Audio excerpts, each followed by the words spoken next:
In front of me is OUKITEL WP35, and today I would like to show you how you can change and customize your keyboard's theme. Begin by launching your keyboard and clicking on this icon of a color palette at the top of it. Then tap on the best theme for you. I will go with this one.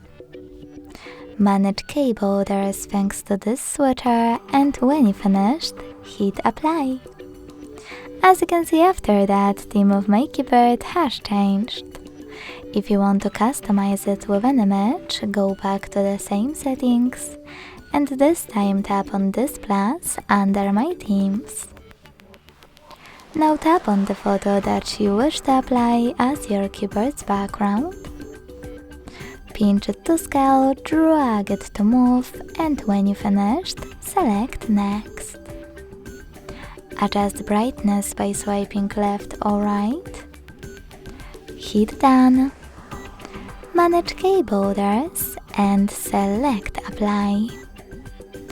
Thanks so much for watching. If you enjoyed this video, don't forget to leave a like, comment and subscribe. Bye!